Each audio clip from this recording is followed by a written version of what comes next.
Welcome to a video from thedigital.com. We have a new OS for HoloLens to look at in this video. This is build 17737, a Redstone 5 build for HoloLens. Still a preview. The last few builds for HoloLens have introduced some nice new features. This build itself doesn't have anything particularly new.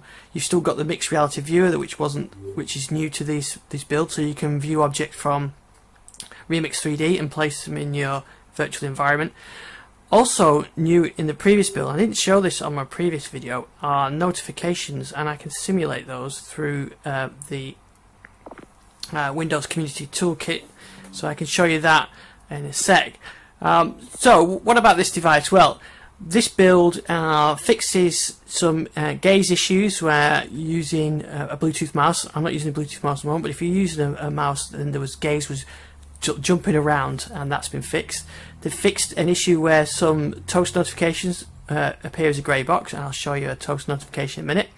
They fixed some issues where Cortana may stop listening. They fixed some dictation issues, some issues preventing holograms from reappearing after you sign in and out, some OCR support for Chinese and Japanese characters, and camera crashes when you're viewing thumbnails.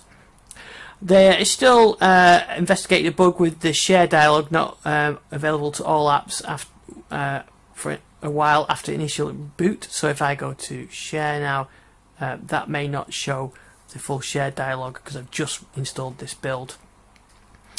So notifications, I just wanted to show you that. So let's show a toast notification, and I can use this Windows toolkit to show you what I mean. There's the shared dialog box. That wasn't working. If in the previous build, it is working here, so it's not always not working. So there we go. You can see that toast notification now. The last build but one, this wasn't available. This is now. So as you get emails coming in, you'll see those popping up. So sometimes they would appear as a grey box. That's been fixed in this build. Other than that, there's not a huge amount of changes. Connect's still there. Connect so you can stream via Mirrorcast to another device. You can stream to one of these as well. So mixed reality headset. So there's lots of things you can still. There's a lot of new features in these builds as Microsoft get ready to, I guess, get close to the release of this, because it's nearly finished for general Windows 10. So I guess that this is close for HoloLens as well. It's good, nice notifications, nice symmetry with this system as well. So that's the differences with this build. More on our YouTube channel.